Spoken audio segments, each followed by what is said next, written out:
raha batsika rehetrarehetra tompoko tratran'izao hariva zao mino afafaly tsika tonga eto amin'ity toerana ty sa tsy faly ve raha tena faly ary tsika dia faofa fotsiny tanatsika ay seconde dia efa ampy sotra tompoko sotra tsika rehetrarehetra tamaly hariva tsika nandinika ny amin'ny lohahevitra manao hoe isaina ho marina ary atao toy izany androany hariva araky ny teny miera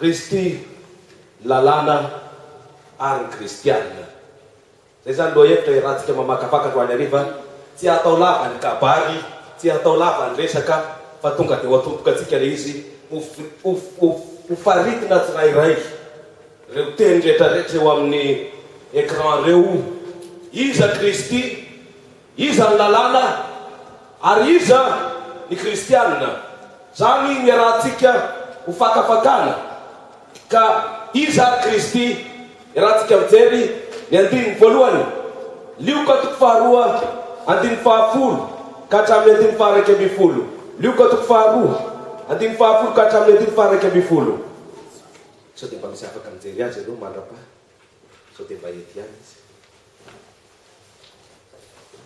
lioka toko faharoa andininy fahafolo ka hatramin'ny andininy faharaiky ambin'ny folo rahantsika mamaky amin'ny anaran'i Jesosy lioka toko faharoa andininy fahafolo ka hatramin'ny andininy faharaiky ambin'ny folo toy izao ny voalaza ato anatin'ny soratra masina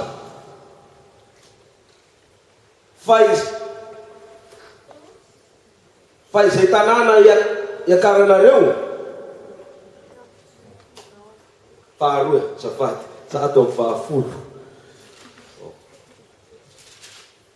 lioka toko faharoa andininy fahafolo ka hatramin'ny andininy faharaiky ambin'ny folo ary hoy lejely taminy aza matahotra fa indro milaza teny somafaly aminareo aho dia fifaliana lehibe zay ho an'ny olona rehetra fa mpamonjy no teraka ho anareo anio ao an-tanànan'i Davida dia Kristy tompo dia eo zany ilay fanontaniana eo amin'ny toko sy andininy io no mipetraka amin'ny fanontaniana manao hoe fa iza Kristy dia asehon'ilay hitatsika ao amin'ny andininy faharaiky ambin'ny folo iza marina Kristy rehefa nanambara tamin'ny mpianatra sotra tompoko rehefa nanambara tamin'ny mpianatra tamin'ny mpiandroly azafady ny anjely dia namaky izy tamin'ny nahaterahan'i Jesosy hoe iza Kristy dia reo tazantsika reo le izy iza Kristy dia reo tazanareo le izy levasy fa tsy mety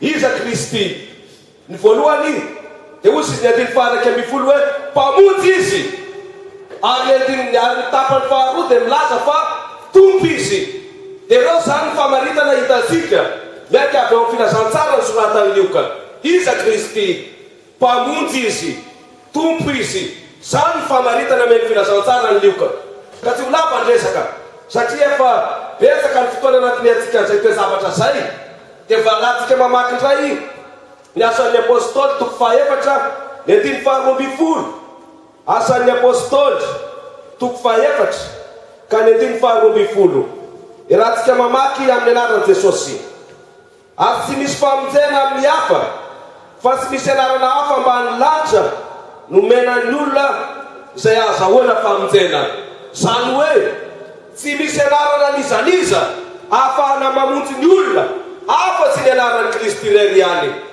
ka dia afaka mitanisa ianareo anarana marobe tsy tambo isaina na tapitrisa aza na lafitrisa aza na ivavana tia dia zaho tsisy mahavonjy ny anarana reny fa ny anaran'i Jesosy Kristy irery ihany no mahavonjy zany hoe ao amin'ny Kristy irery ihany no misy famonjena. Vao miala ao Kristy dia tsisy famonjena na anankiray aza azo antenaina. Dia toizana ny fianarana dia ho jerentsika indray hoe arinona kosa ary ny lalàna. Baraiko ngeda be. Arinona kosa ny lalàna. Aza mbola hodina aloha. Baraiko ngeda be. Inona ny lalàna? Rehefa dinihina soratra masina miainga avy any amin'ny Genesisy makany amin'ny bokin'ny Apokalipsy dia tazana fa misy karazana lalàna anankitelo ao anatin'ny soratra masina. Zany hoe rehefa mivoaka zany le teny hoe lalàna dia fakafakana izy ireny dia tazana fa miverina imbetsaka ao anatin'ny testamenta taloha sy ao anatin'ny testamenta vaovao ny teny hoe lalàna. Ary rehefa atambatra izy rehetrarehetra ka atao ampivondronana amin'izay tokony ampivondronana azy dia vondrona telo ihany no hita. Zany hoe misy karazana lalàna telo zany. Dia ny teny hoe lalàna ao amin'ny Baiboly tafiditra amin'ireo vondrona anankitelo ireo. Ka inona ny voalohany? Iarahantsika mamaky ny Lioka 4:20, ny 4:20. Lioka 4:20, ny 4:20. Inona teo zavatra miseho eto? Nitsangana tamin'ny maty Jesosy. Very-hevitra ny mpianatra tao tamin'ny fotoana nahafaty azy. Kivy, ary misy amin'ireo mpianatra kivy nandeha tany amin'ilay toerana anankiray antsoina hoe Emôsy, miala ny Jerosalema tamin'ny andro voalohany amin'ny herinandro tao afarany nahafatesan'i Jesosy. Tamin'io maraina io anefa efa nitsangana Jesosy. Dia rehefa nandeha teny an-dalana izy ireo izy rolahy miresaka ny amin'ny toe-zavatra niseho tany Jerosalema tamin'ny namonona ny Kristy tao ambony hazo fijaliana. Dia misy lehilahy anankiray ohatrany hoe andeha hiaraka amin'ny zareo avy eo afara, ohatrany hoe andeha hisongona ny zareo. Dia lasa tafara-dalana tamin'ny zareo. Dia nantanga lehilahy dia hozy izy hoe fa inona ka hiresahana reo? Dia miresaka ny amin'ny Jesosy Kristy izy. Ry hava-malala, Jesosy Kristy mihitsy io niseho io. Dia niresaka tamin'ireo mpianatra reo izy fa toe zavatra manaitra indrindra dia izao. Rehefa tazamina niresaka ny fanaovan'i Jesosy Kristy tamin'izy ireo, Jesosy avy nitsangana tamin'ny maty. Dia tokony nanao fahagagana izy. Nanao fahagagana izy dia fantatry hoe zale izy. Saingy tsy nanao fahagagana izy fa niraisin'i Jesosy ny testamenta taloha. Ny Baiboly nisy tamin'izay fotoana izay. Dia nambarany avy any amin'ny Genesisy ka hatrany amin'ny boky farany ao amin'ny testamenta taloha ireo faminaniana momba azy. Dia naseho miainga avy ao anatin'ireo faminaniana ireo fa tsy maintsy misangana amin'ny maty ny Mesia. Dia rehefa avy eo zareo zay vao nahalala hoe ay Jesosy tia miresaka aminay ity. Dia namidina ny fanambarana rehetrarehetra Jesosy tany amin'ny farany. Dia rehefa namidina izy dia zao famidinana nataony. 4:20. Dia hoy izy taminy, izao teniko izay nolazaiko taminareo fony mbola atao aminareo aho, fa tsy maintsy ho tanteraka izay rehetra nanoratanay teo amin'ny lalàn'i Mosesy sy ny mpaminany ary salamo. Tsy maintsy ho tanteraka izay nambara mombay ao amin'ny lalàn'i Mosesy, ao amin'ny salamo, ao amin'ny mpaminany. Dia nefa ny testamenta taloha le mpianatra anankiroa rehefa nieny, dia ny testamenta taloha ray manontolo no tanosain'i Jesosy eo ny faminaniana rehetrarehetra momba azy. Zany hoe ny testamenta taloha zany no zarainy anankitelo. Ny voalohany dia hozy izy hoe lalàn'i Mosesy, ny faharoa ny mpaminany, ny fahatelo ny salamo. Zany hoe ny boky poetika rehetrarehetra, salamo sy ny sisa. Ka rehefa jerena izy dia ny boky 5 nosoratan'i Mosesy no antsoiny hoe lalànan'i Mosesy. Ary io le soratany amin'ny teny Hebreo hoe Torah. Dia rehefa avy eo misy ny antsoina hoe mpaminany, zany hoe ny boky ny faminaniana rehetrarehetra. Ny boky ny faminaniana rehetrarehetra dia io le antsoiny hoe Ketubima. Dia rehefa avy eo misy ny antsoina hoe boky poetika rehetrarehetra, salamo, ny ohabolana sy ny sisa. Dia io le antsoiny hoe Nebim. Dia tsy mahagaga zany raha antsoiny Ziosy ny testamenta taloha hoe tanaka, zany hoe Torah, Nebim, Ketubim. lalàn'i Mosesy, salamo ary mpaminany. Dia io ilay ambaran'i Jesosy. Dikan'izany dia zao, isaky ny mahita tsika ao anatin'ny soratra masina ilay fanambarana manao hoe lalàn'i Mosesy, dia tsy inona izany fa ireo boky 5 nosoratan'i Mosesy, le any amin'ny voalohany, le boky 5 voalohany nosoratan'i Mosesy. Nitsoba izy ihany koa nanoratra azy, fa tsy nitsoba tsy ao anatiny le izy, fa ny 5 voalohany any amin'ny testamenta talohan'ny nosoratan'i Mosesy no antsoina hoe lalàn'i Mosesy. Genesisy, Exodosy, Levitikosy, Numery ary Deuteronomia. Ny fitambaran'ireo boky 5 ireo zany no antsony Baiboly hoe lalàn'i Mosesy. Ka isaky ny mahita tsika hoe lalàn'i Mosesy dia azadiny fa miresaka an'ireo boky 5 ireo izy. Fa mivoaka fotsiny le hoe lalàn'i Mosesy, tonga dia miditra ao anatin'ny saitsika Genesisy, Exodosy, Levitikosy, Numery ary Deuteronomia. Isaky ny mivoaka lalàn'i Mosesy, tonga dia mipetraka ao anatin'ny saina Genesisy, Exodosy, Levitikosy, Numery ary Deuteronomia. Dia mitohy tantara ary inona kosa ary ilay faharoa. Dia raha tsika mamaky ny andininy manaraka, lioka toko faharoa, andiny faharoa amby roapolo ka hatramin'ny andiny faefatra amby roapolo. Lioka toko faharoa, andiny faharoa amby roapolo ka hatramin'ny andiny faefatra amby roapolo. Eo izy fanambarana. Ary rehefa tapitra ny andro fitiovany araka ny lalàn'i Mosesy, dia tondrazy niakatra tany Jerosalema izy mba hatolotra ho an'ny tompony, ho an'ny tompo azafady, araka ny voasoratra ao amin'ny lalàn'ny tompo hoe ny lahy voaloha teraka rehetra atao hoe masina ho an'i Jehova, ary mba hanatitra fanatitra araka izay voalaza ao amin'ny lalàn'ny tompo hoe tomoina roa na zana boromahy lala roa. Jereo tsara ny fivoaran'ilay teny hoe lalàna. Rehefa eo amin'ny andiny faharoa amby roapolo tsika ka manambara izy fa tokony hoentina any Jerosalema Jesosy zaza ho atolotra, dia ambarany fa araky ny lalàn'i Mosesy zany. Dia rehefa mitohy tantara ka ozy izy hoe ilay zaza ne ka zaza lahy ary lahy matoa, dia tsy maintsy anaovana fanatitra latsa-drà. Dia tomoina anankiroa na voromahy lala anankiroa, zana voromahy lala anankiroa araky ny ambarany soratra masina eto.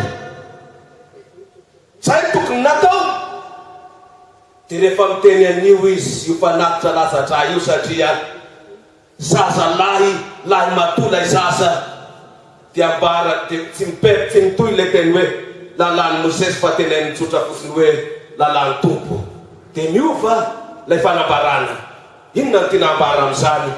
Misy karazana lalàna ao anatin'ny Baiboly, izay lalàna mahakasika fotsiny ihany ny famonoana biby atao fanatitra ao amin'ny toerana masina tany Jerosalema, miaraka amin'ny fombafomba rehetra manodidina an'izany famonoana biby izany. Ireo karazana lalàna ireo no mivondrona mamaritra an'ity lalàna anankiray ety izay antsoina hoe lalàna seremonialy. Zany hoe ny lalàna seremonialy zany dia ireo lalàna rehetrarehetra mahafehy ny famonoana biby atao fanatitra latsa-drà tao amin'ny fitoerana masina tany Jerosalema, ary ny fombafomba rehetrarehetra manodidina zany fanaovana fanatitra latsa-drà izany. Zay ny lalàna seremonialy. Dia mametraka fanontaniana tsika manao hoe aiza moa no ahitana an'izany lalàna seremonialy zany? Aiza no ahitana an'ireo karazana lalàna reo? Dia rehefa jerena le izy dia apahany ao amin'ny lalàn'i Mosesy le izy. Hitantsika ao amin'ny bokin'ny Levitikosy, misy ampahan-tazana any amin'ny bokin'ny Exodosy, any amin'ny bokin'ny Deuteronomia, sombiny kely. Fa ny Levitikosy ny tena misy ny akabeazana izy ireo. Zany hoe raha atao mahitsy zany ny resaka dia zao apahany amin'ny lalàn'i Mosesy, amin'ireo boky 5 Mosesy, ny lalàna seremonialy. Tsy ny akatsiny lalàn'i Mosesy manontolo zato isan-jato, fa sombiny amin'ny lalàn'i Mosesy. Raha ohatra azonareo zay fehezanteny ray zay, dia mazava mikorina ohatra ny rano ny sisa rehetrarehetra. Ka ho averiko indray mandeha ilay fehezanteny. Ny lalàna seremonialy, zany hoe lalàna mifehy ny fanatitra latsa-drà ao anatin'ny fitoerana masina atao amin'ny testamenta taloha miaraka amin'ireo fombafomba manodidina andreo fanatitra latsa-dra reo dia sompiny amin'ny lalan'ny Mosesy satria hita amin'ny Epany ao amin'ny bokin'ny Levitikosy, sompiny kely ao amin'ny bokin'ny Exodosy, sompiny kely any amin'ny Deutéronomia, dia sompiny izany apany amin'ny lalan'ny Mosesy ity lalàna seremonialy ity. Dia sao fahatanina amin'izao zavatra izeo raha ohatra karavana zany tsy manana hery intsony lalàna seremonialy, rava ve lalàn'ny Mosesy? Rava satria eo no alalàna va atsika le izy. Rava sa tsy rava amin'ny lalàn'ny Mosesy?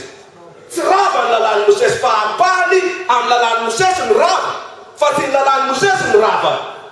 Mazava ve zay tompoko? Dia tao ary ho jerena hoe inona marina toe zavatra miseho. Dia ho jerentsika ny andininy manaraka Matthieu 7:20. Ny andiny 50 ka hatramin'ny andiny faraka 50. Matthieu 7:20 andiny 50 ka hatramin'ny andiny faraka 50 milaza indrindra ny amin'ny nahafatesan'i Jesosy Kristy teo ambony hazo fijaliana. Ary rehefa niantso tamin'ny feo mahery indray Jesosy dia nanolotra ny fanahiny maty izy. Andiny faraka 50. Ary endro ny efitra lamba tao amin'ny tempoly dia tretra ny zara roa hatrany ambony ka hatrany ambany dia niororo ny tany ka nitresaka ny vatolampy. Zany hoe rehefa maty teo ambony hazo fijaliana Jesosy, maty, rehefa maty izy dia ny efitra lamba na mampizara roa ny tempoly tany Jerosalema rovotra hatreny ambony ka hatreny ambany.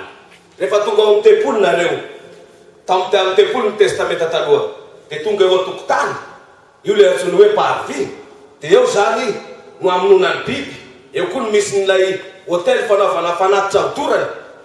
Dia rehefa miditra ao anatiny dia mizara roa izy, eo amin'ny idirana voalohany antsony hoe efitra masina, dia ao ambadika antsony hoe efitra masina indrindra.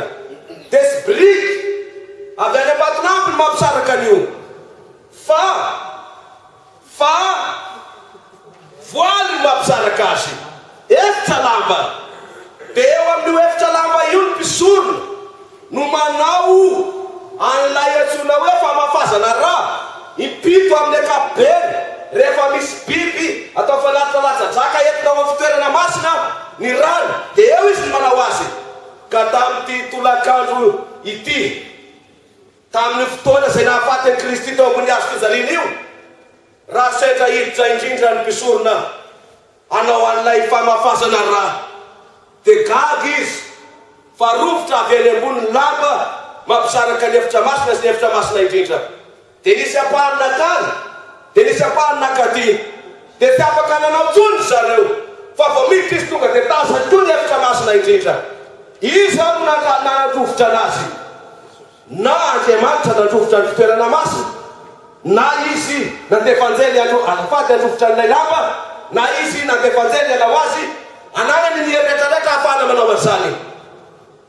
Fa tsy zay ny zava-dehibe, fa ny zava-dehibe dia izao, maninona no niseho zany toe-zavatra zany teo amin'ny fotoana nahafatesan'i Kristy teo ambony hazo fijaliana. Ny antony dia izao: ny ondry atapitrisany, ny osy lafikisany, ny omby tapitrisa no vonona teo amin'ny mpiantsany tempoly io natao fanatitra latsa-dra dia tandindona ihany maneo an'ilay fahafatesana ahazo an'i Kristy eo ambony hazo fijaliana.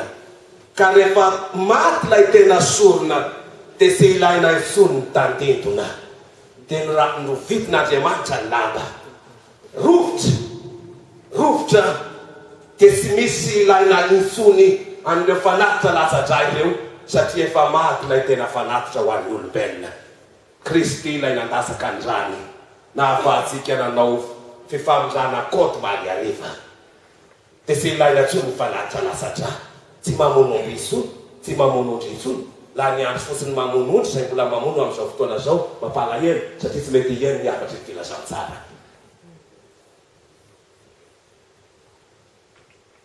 Ka raha foana azy ny famonona, ny fanaovana fanatitra latsa-dra, biby atao fanatitra latsa-dra, dikan'izany dia izao: tsy manana ny maha izy azy intsony ny lalàna seremonialy.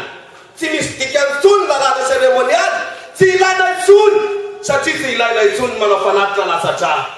Dia rava ny lalàna seremonialy. Ka raha rava ny lalàna seremonialy, tsy rava kosa ny lalàny Mosesy. Fa apahany kely amin'ny lalàny Mosesy any ny rava, dia izay rehetra seremonialy fa ny sisa mitsanona. Dia toizatsika ny tantara. Dia inona kosa ny fahatelo. Andao toizana le izy. Jakoba 2:10-10. Jakoba 2:10-10. Erantsika mamaky amin'ny anaran'i Jesosy. Dia sao fanambarana hitantara trato. Jakoba 2:10-10. Fanaizana izy mitandrina ny lalàna rehetra, nefa diso amin'ny ray loha, dia menaka amin'izy rehetra. Fa ilainana hoe aza mitangazanga, nonana hoe koa aza mamono olona. Fa raha tahiny tsy mizangazanga ianao kanefa mamono olona ihany, dia mpandika lalàna ianao.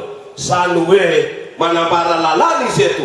Ary ao anatin'io lalàna io dia ahitana ireo didy anankiroa ireo manao hoe aza mamono olona, aza mizangazanga. Ka aiza no ahitana an'izany didy anankiroa zany? Ao anatin'ny didy folo no ahitana an'izany.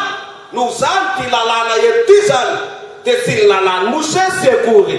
Ty lalàna ety zany dia tsy ny lalàna seremonialy sekory. Ity lalàna atao amin'ny Jakoba 2:10 ty zany dia ny didy folo. Satria ao anatin'ny didy folo ihany no ahitana an'ireo didy anankiroa ambaran'ireo hoe aza mamono olona, aza mizangazanga. Dia zay zany ny didy folo no tiany ambara eo.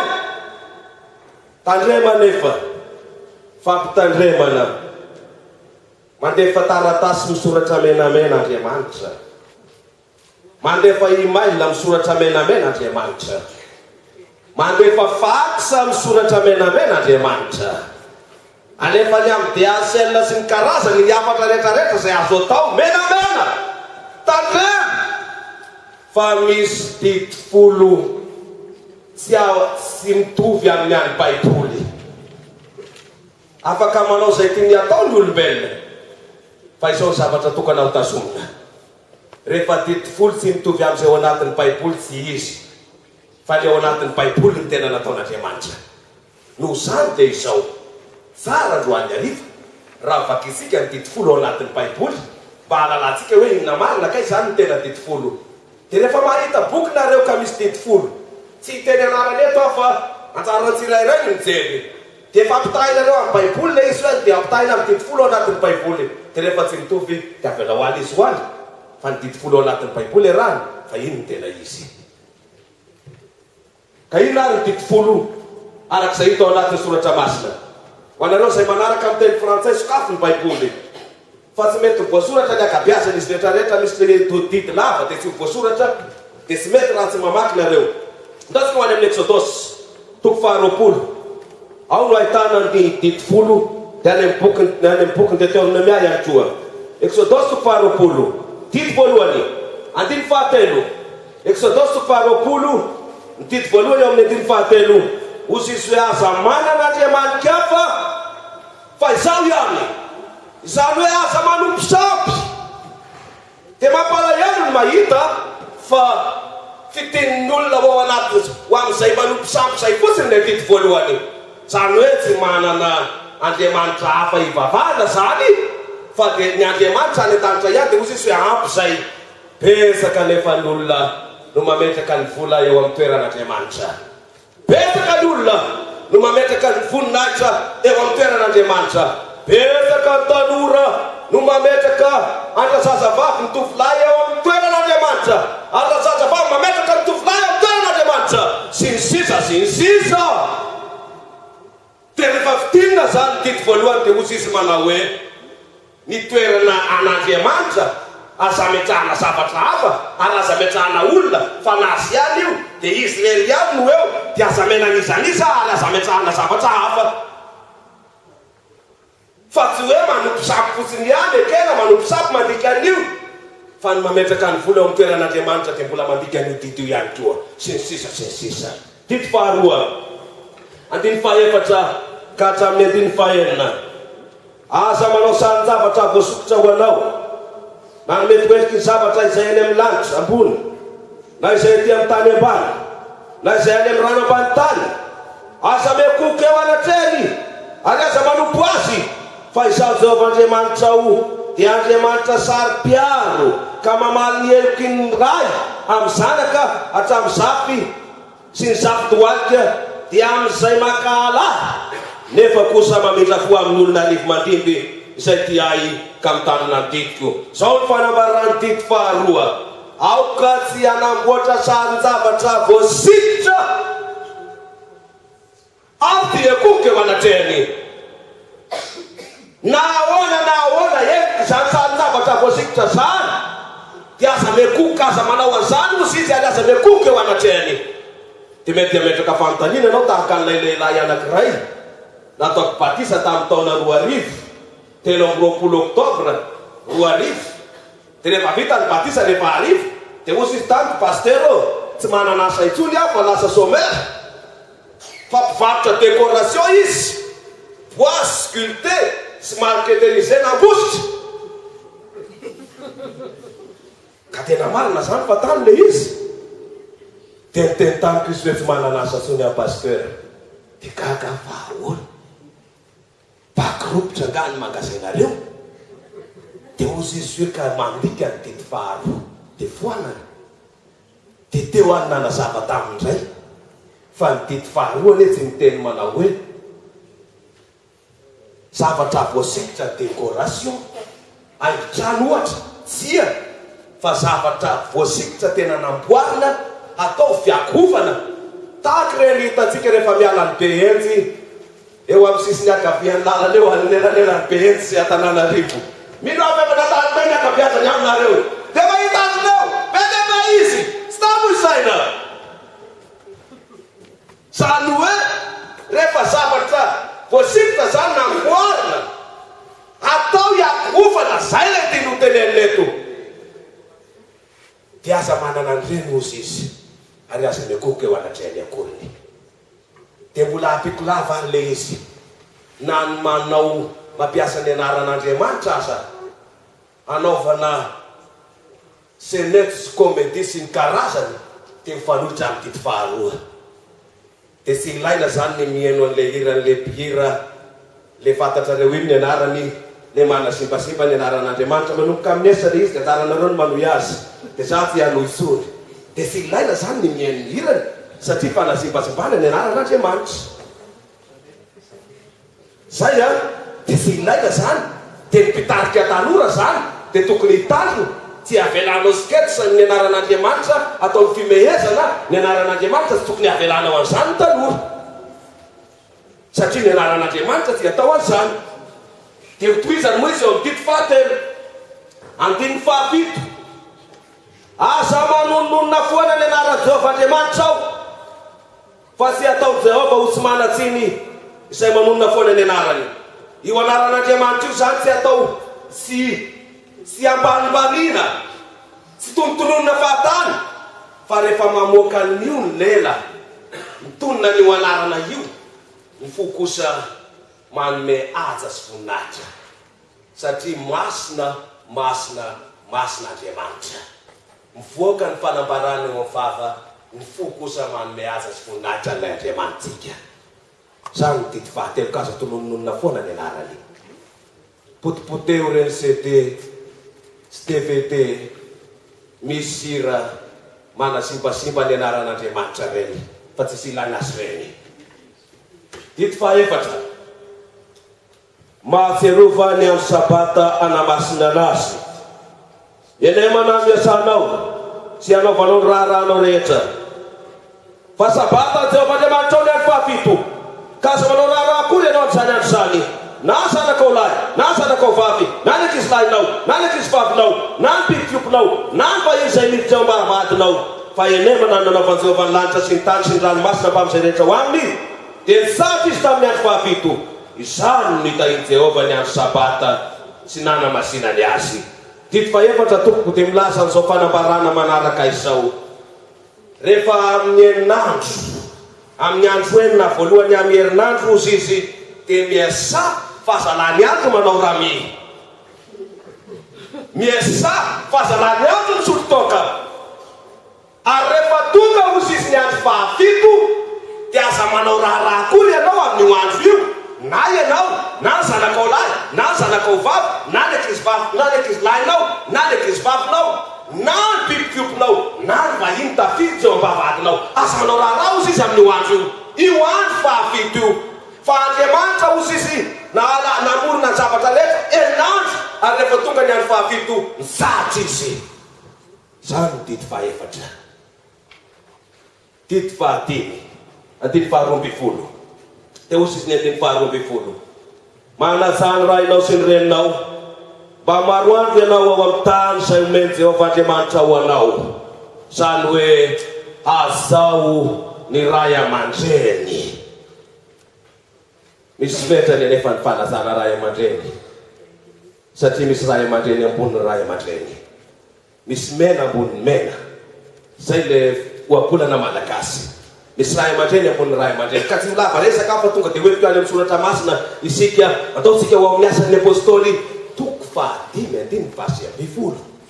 Raha sendra anery indrindra ny Petera zona tsy hitory ny anaran'i Jesosy Kristy intsony, ireo mpitondra fivavahany testamenta taloha tany Jerosalema, dia zao ny valiteny meny Petera zona azy. Asan'ny apôstôly toko fahadimy, ka vakitsika ny andiny fasy ambifolo dia ho sisy ny fanambarana fasy ambirapolo azafady. Fa Petera sy ny apôstôly namany, azafady, fa Petera sy ny apôstôly namany ka nanao hoe Andriamanitra no tokony ekena mihoatra noho ny olona. Dia ho azava isika miainga avy ao amin'ny andin'io ny dity fahadimy. Zany hoe raha ohatra zany ka miangavy atsika na manely atsika na tsy haiko amin'ny fombakolaka antsika anao zavatra mifanohitra amin'izay sitrapon'Andriamanitra ny ray aman-dreny, ka manaraka isika dia mandika ny dity fahadimy isika. Ny antony dia zao, tsy nanaza ilay ray aman-dreny tena izy isika, le tena ray aman-dreny voalohany, dia mandika ny dity fahadimy isika.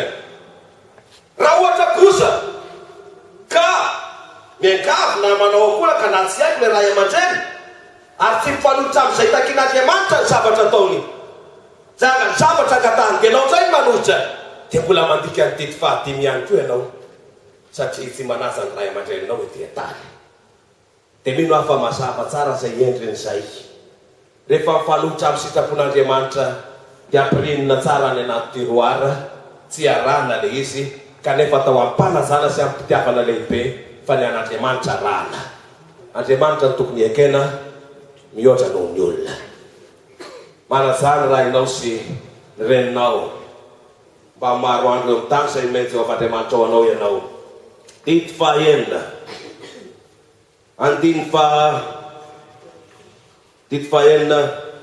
andiny fahatelo ambifolo, aza mamon'olona. Zany hoe aza mamon'olona, dia saiko mbola ho azavana atao hoana asa mamon'olona.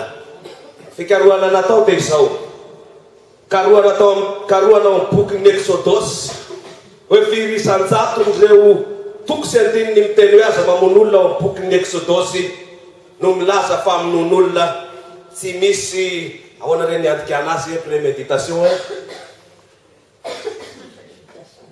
fikasana mialoha, tsisy fikasana mialoha hoe amono, fa sendra nahafatampoka dia jerena hoe impiry firy isan-jatony amin'ireo toko sy andininy, 20 isan-jatony monja ihany no milaza famonona olona misy fikasana mialoha.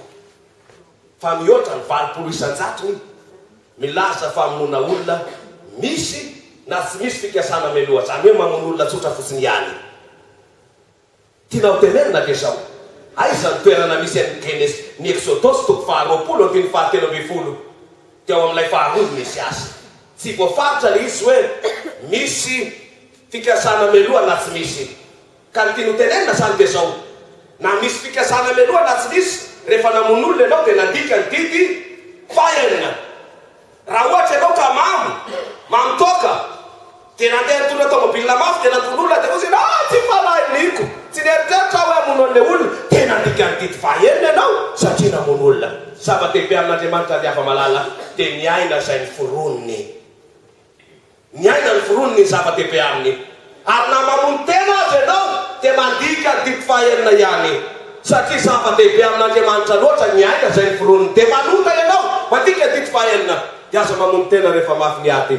Fa averenao anatin'ny eritreritra ilay fanambarana izay nambaran'ny apôstôly Petera eo amin'ny 5:5 sy ny 5:7 indrindra hosin'ny apôstôly Petera manao hoe apetraho eo amin'ny fanahinao fa izy no miay anao. Petera 1:5 ny 5:7 apetraho eo amin'ny fanahinao dia izy no miay anao fa aza mamono tena. 7:7 4:10 dia hozy izy hoe aza mitsangatsanga 50 isan-jato nio ihany ny hoe lehilahy tsy manana saiko teneniko le fomba fitenitsika anankiray faharoa deuxième bureau. Ny vehivavy tsy manana anankiray faharoa koa any velany 50 isan-jato ihany. Mampalahelo nefa dia zao ataon'ny olona 100 isan-jato le izy dia farany lasa tsy tafiditra le tanora mbola tsy manam-bady nefa manao zavatra fanao mpivady sy le olona tsy mpivady nefa manao zavatra fanao mpivady dia lasa tsy tafiditra ao anatiny le izy nefa naman'ilay ambaran'Andriamanitra eto. Ka le dito fahafito zany dia manao hoe aza manana deuxième manana troisième bureau ary ny mbola mpivady na tanora na lehibe dia aza manao zay fanao ny mpivady. Zay le dito fahafito. Dito fahavalo aza mangalatra na amin'ny fomba vatana na amin'ny fomba kolaka aza mangalatra.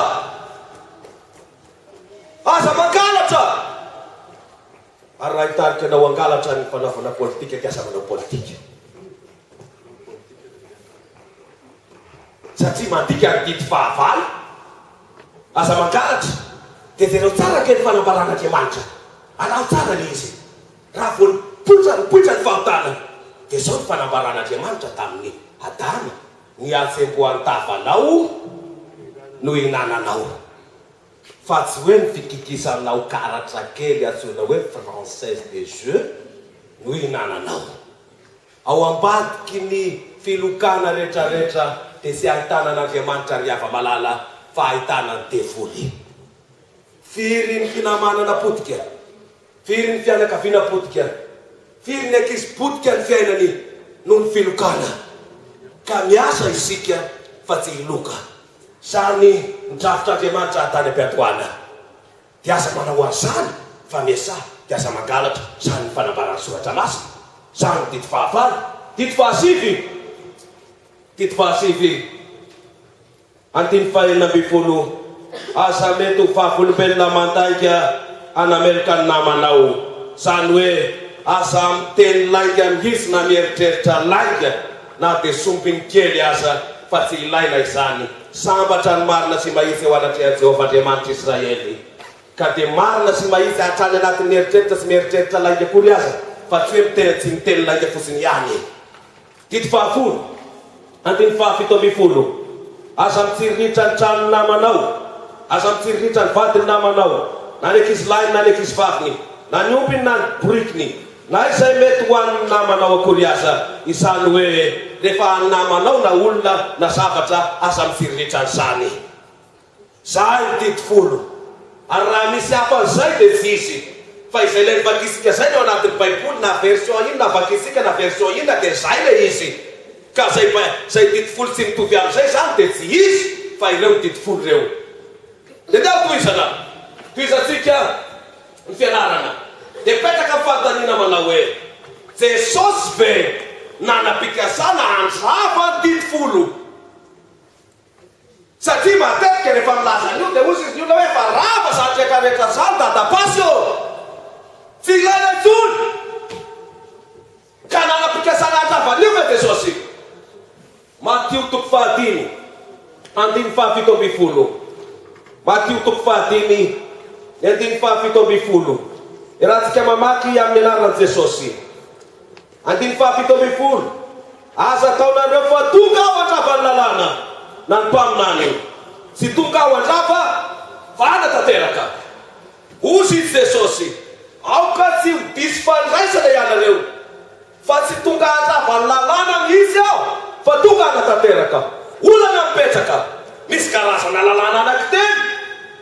Lalàna Mosesy, lalàna seremonialy, ary ny dity folo.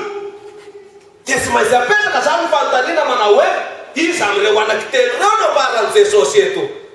Ary raha sanatria ka lalàna seremonialy no ambarany, dia mazava ho azy fa dia manomboka mamonondrotsika ampisiany aza. Manafanaritra lasa-drary ray. Betsaka ny mpitoroteny ary za efa nanao an'izany dia ny fona sy ny talà nangata-pamelana tamin'Andriamanitra. Manao lala mahitsy. Dia tonga dia ozy izy aho hoe dity folo io. Dia ozy izy Jesosy zany hoe tsy tonga andrava ny dity folo aho. Dia sy napetrako ny fanontaniana hoe misy lalàna anankitelo anie. Lalàna Mosesy, lalàna seremonialy, dity folo. Dia izy amin'ny anankitelo no ambarany eto. Rehefa niteny izy hoe tsy tonga ao andrava ny lalàna. Inona reny no fanalahity ahafahantsika mamaly azy? Inona ny fanalahity? Inona ny fanalahity? Inona ny fanalahity? Lay fahito afarany lalàna. Sy lay toy ny manao hoe? Sy lay toy ny manao hoe? Oh là là. Amin'ny ato zany tsy misy le izy. Lalàna na ny ato amin'ity zany lalàna na mpaminany. Dia mpaminany ataony pluriel. Io fanalahity io. Fa maninona no lay lisitry ny testamenta taloha no ataony Jesosy eo rehefa niteny izy. Tsy niteny fotsiny izy hoe lalàna, fa niteny izy hoe lalàna mpaminany. Dia tsy niteneny ny salamo satria matetika eo amin'ny testamenta vaovao dia ahitana lisitra ny lalàna sy ny mpaminany fotsiny no teneny fa ny salamo tsy ataony ao. Ry hava malala, ny fisin'ilay hoe mpaminany eo akaiky no manome pirofo milaza fa tsy ny dity folo no tenen'i Jesosy eto, tsy ny lalàna seremonialy no tenen'i Jesosy eto, ny lalàna Mosesy no teneniny eto. Dia ozy izy tsy tonga ao andrava ny lalàna Mosesy na ny mpaminany fa tonga kosa ao anatanteraka. Zany ny fanambarany Jesosy. Fanontaniana mipetraka nefa dia izao. Aiza no misy ny dity folo? Ahodikotinasika ny eritreritra. Aiza no misy ny dity folo? Exodosy toko faharoapolo, Deutéronome toko 5. Aiza zany boky zany? Ao anatin'ny lalàna Mosesy zany. Ao anatin'ny lalàna Mosesy, sompiny amin'ny lalàna Mosesy koa zany ny dity folo. Dia rehefa maty izy, dia tazana fa rofotra ny lamba. Dia foana ny lalàna seremonialy. Dikan'izany dia izao. Jesosy fahatanterahany lalàna seremonialy, nampijanona ny lalàna seremonialy. Fa ny sisa rehetrarehetra kosa ao anatin'ny lalàna Mosesy miaraka amin'ny dity folo dia tsy foana sy akory. Ahita ao anatiny ny dity folo. Ny fahadisoana am-behivavy ataon'ireo izay manao lala mahitsy tokana, tonga dia manao hoe dity folo. Dia manome pirofo tsy marina an'ireo olona izay te hanao an'izany hoe foana ny lalàna Mosesy. Dity folo ihany ny sisa mipetraka. Dia lasa foana zany izay tsy dity folo ao anatin'ny lalàna Mosesy. Dia fahadisoana amin'ny fandiniana sy famakafakana soratra masina izany. Ka tsy ekena fa alefina hipito madifotr'olona. Fa lalàna Mosesy no ambarany eto. Zany hoe niany zavatra tokana ny foanan'i Jesosy zany dia lalàna seremonialy. Ny sisa rehetrarehetra mijanona hatramin'ny dity folo. Zany ny fanambarana eto. Dia te hametraka fanontaniana manao hoe ka tena marina tokoa ve zany? Jereo ke le zavatra nijerentsika maly. Avoakatsika le andiny manaraka. Dia alefatsika aloha io. Nanafoana ny dity folo ve Jesosy? Sia! Satria tsy nanafoana ny lalàna Mosesy izy. Sia! Tsy nanafoana izy. Alefatsika. Malasa ny fotoana. Alefatsika. Dia zareo ty andininy anankiray ty. Ozy Jesosy tamin'ireo jiosy maro be tonga ny elo azy fa raha ny zanaka no anafaka anareo dia ho afaka tokoa ianareo. Fa taiza koa nipiran'izany teny zany satria rehefa niteny Jesosy hoe affranchi, afaka amin'ny fanadevozana ianareo raha manaky ny fahamarinana. Bakeo zany any ambonimbony alohan'io fa ho hitanareo ao zay. Fa za tsy manam-potoana intsony fa tsy tiako nitazona anareo ato amin'ny foloany. Dia bakeo miakatra any ambonimbony dia hoy izy hoe anafaka anareo ny fahamarinana. Dia taitra Jiosy satria ny teny nambarany Jesosy, ilay teny Hebreo nambarany, dia teny filaza rehefa misy andefo afahana afaka. Dia taitra Jiosy dia hoy izy zareo hoe zay taranaki Abraham tsy mbola nandevoziny izany izy ka maninona ianao no miteny hoe afahany izahay. Dia hoy izy Jesosy hoe satria andevony ota ianareo. Dia tohizany rehefa avy eo ilay izy manao hoe raha za no anafaka anareo dia ho afaka tokoa nareo. Ry hava malala Jesosy Kristy dia tsy maty teo ambony hazo fijaliana fotsiny ihany amelaheloko fa tonga Jesosy Kristy andrava ny fanadevozany ota rehetrarehetra, andrava ny fanadevozany fandikana lalàna dia ho lasa olonafaka isika. Dia tsy hitarina lalàna isika satria anao forcé anao an'izao sia fa mitandrina lalàna isika satria afahan'i Kristy amin'ny fanadevozany fandikana lalàna. Betsaka amin'ireo izay mitandrina lalàna tsy manana an'i Kristy no ndraindray masika tsy fantatra intsony izay fomba handraisana azy satria nampoampoarina fotsiny ihany izy fa hafa ihany ireo mitandrina ny lalàna satria niditra tao amin'ny fiainan'i Jesosy Kristy nanafaka ny gaja ny fandikan-dalàna ary nanovan'ilay olona ho lasa olom-baovao. Dia mahasahy miteny miaraka amin'ny apôstôly Paoly manao hoe tena tsy izany le mpamono olona intsony ny velona fa Jesosy Kristy ny velona ato anatiko. Ary dia tsy mamono olona intsony aho zao fa lasa diakona no olona ao anatin'ny fiangonan'Andriamanitra. Zany miery filazantsara ary fitandremana lalàna toy izany tiany Kristy ho atao fa tsy amboamboarina tsy akory. Etoizatsika any manaraka satria ho lasa fotoana. Romanina 4:1 ny andiny fa 1:2. Romanina 4:1 andiny 1:2. Ataontsika malakilaky le izy. Inona no lazaitsika? Mbola hitoetrany ota ihany va isika hitombony fahasoavana? Sanatria izany ataotsika izay efa maty amin'ny ota ahoana no velona amin'ny ihany. Ny ota nefa efa hitasika tany am-boalohany tamin'ny andro voalohany fa fandikan-dalàna. Jaona 1:4 toko fahatelo ny andiny 4. Zany hoe zany fanontaniana petrany zany dia izao. Mbola hitoetrany fandikana lalàna ihany ve isika mba hampitombony fahasoavana? Dia inona ny valiny? Raha manao tsy nareo dia tsy mety zay satria zay tsy izy azo vala eny raha piso. Sanatria izany. Dia rehefa mitoren'io zay matetika mitoren'io any Madagasikara dia misy manantonay rehefa avy eo ianao milaza fa tokony ho tandremana io lalàna io. Tsika nefa tsy ambany lalàna fa ambany fahasoavana. Mpampianatra sandoka ianao, mpampianatra diso ianao. Dia inona ny atao rehefa ohatran'izay tsy mamaly fa manetry tena tahaka ny fanetreteny Kristy dia avela ny filazantsara no hiteny. Dia inona ny valiteny ambaran'ny Baiboly? Midina kely dia tonga amin'ny andiny 5:20. Romanina 4:1 ny andiny 5:20. Dia hozy izy ny fanambarana. Ahoana ary anota va isika saingy tsy ambany lalàna fa ambany fahasoavana? Ahoana valiny? Sanatria izany. Anota va isika zay tsy ambany lalàna fa ambany fahasoavana? Ahoana valiny? Sanatria izany.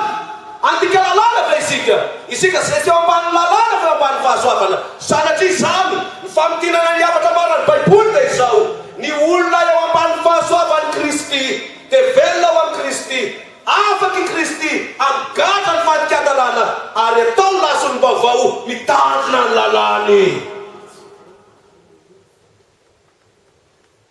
Dia raha namanohy farany dia ahoana ny hafarany tantara? Nampianatra Baiboly andray andro Dia rehefa nateny andreo rehetrarehetra reo dia hozy izy ilay tovovavy taniko. Ka inona zany no hitandremana lalàna nefa ny fitandremana azy io tsy mahavonjy. Satria no izy-gesentsika teto maly. Fa amin'ny fahasoavana ihany ary tsy misy ankoatran'izay ny famonjena. Dia inona no atony hitandremana lalàna? Maninona ny Baiboly miteny manao hoe zanak'y ny hoe fitandrina hanota. Kanefa ny fitandremana ny lalàna tsy hahavonjy. Dia Jesosy Kristy ny mamaly azy. Dia hozy izy manao hoe fa raha ty ahy ianareo dia hitandrina ny didiko. Jaona 4:20 ny 5:25 dia tsy haiko nahazo nareo le izy.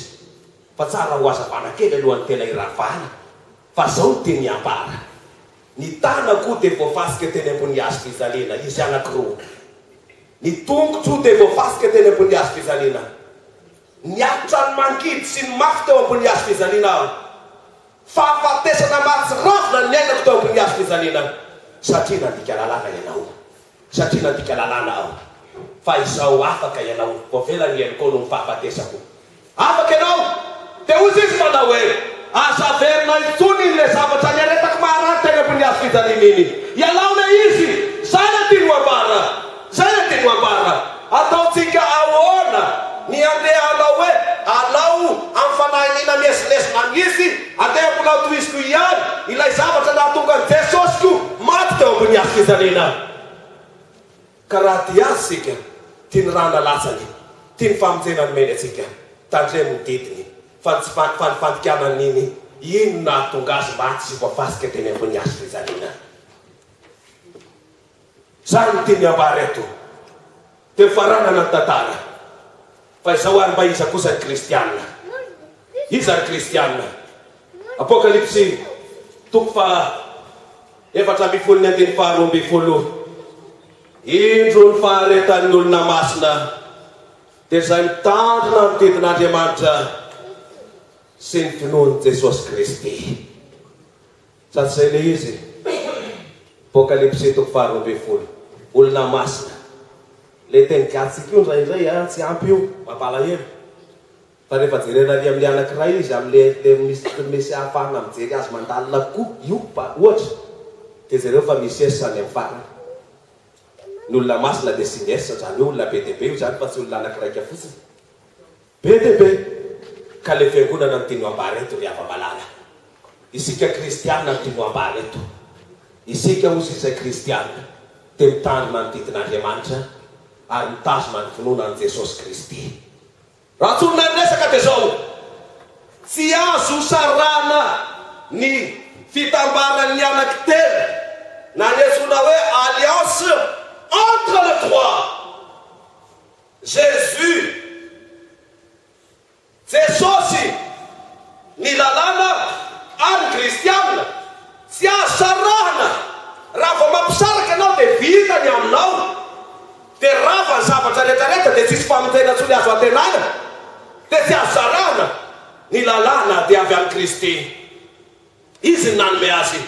Ny ainany zany. Isika kristianina dia mino an'i Jesosy Kristy ho tompo sy mpamonjy asika satria hitantsika teny amboloany fa izy ny mpamonjy, izy ny tompo ary izy irery ihany no mpamonjy fa tsisy hafa. Kanefa isika tsy andalo didy fa hozy izy Jesosy miainga avy amin'ny soratra masina sanatria izany dia mifandray ny anankitelo. Ka ato amin'ity foty ao amin'ny fonao io no mampifandray amin'ny anankitelo. Jesosy Kristy tompo sy mpamonjinao manafaka anao amin'ny fanadevozany fandika ny lalàna, mahatonga anao mpitandrina ny lalàna. Teny fonao no toerana ifandraisana izy anankitelo. Kristy lalàna ary izaho amin'ny maha-kristianina ahy, ianao amin'ny maha-kristianina ahy. Teny fotsika olombelona kristianina mifandraisana izy anankitelo. Ary raha rony ao anatinao dia mandeha ilany ianao. Raha ohatra hoe ianao sy ny lalàna fotsiny dia mandeha ilany ianao. Raha ohatra hoe ianao Jesosy fotsiny dia tsy le Jesosy tena izy ny ianao. Fa le tena izy rehefa tonga aminao mivany ianao mitandrina ny lalàna. Dia tena mivany ianao dia lasa vaovao. Dia ianao anankitelo zany ny ato. Zako ny lalàna Kristy. Ny ao anatinao Jesosy Kristy ny lalàna dia ianao miaraka aminy. Zany ny afatry ny filazantsara ry hava-malala. Dingana manaraka androany hariva. Iteny amin'ny Jesosy Kristy manao hoe ekeko tokoa ny famonjena zay natolotrao. Monena ato anatiko, amboaro aho hitandrina ny didinao. Ka raha safidinao zany ianao tikana zany androany hariva, nitsangana eo amin'ny toerana misy anao. Tsy aterisetra nefa le izy, fa atsitrapo. Azay mahatonga ny teny moramora androany hariva, fa tsy aterisetra ny hitandrina ny didin'Andriamanitra, ivelona amin'ny fitandremana ny lalàn'Andriamanitra, fa atsitrapo. Ka raha manam-paniriana ianao, tsangana eo amin'ny toerana misy anao. Vavaksika. Sotranao zay Andriamanitra ray, zanakary fanahy masina, fa tonga anao eto amin'ity toerana ty androany hariva ie miafatrao. Misangana eto anatrehanao zahay Andriamanitra eo mpanota olomeka, kanefa kosa amin'izao fo avy anao eloka amin'ny alalan'ny rano Jesosy Kristy tomponay. Dia sokafanay ny fonay Jesosy eo, monena ao anatinay le voniny eny fatikadalana, ary amboary zahay ivelona araky ny sitraponao tahaka izay niainanao tety. Avy anao eloka feno amin'ny fatikadalana niainanay vahiny zahay, ary eto atao aty toerana ty sady voavela eloka no afaka olo-baovao. Dia ataovy mihoatra Andriamanitra no zay azonay tononona ny tanterao, fa amin'ny anaranao Jesosy tompona hanonanay zao vavaka zao. Amen. Amen.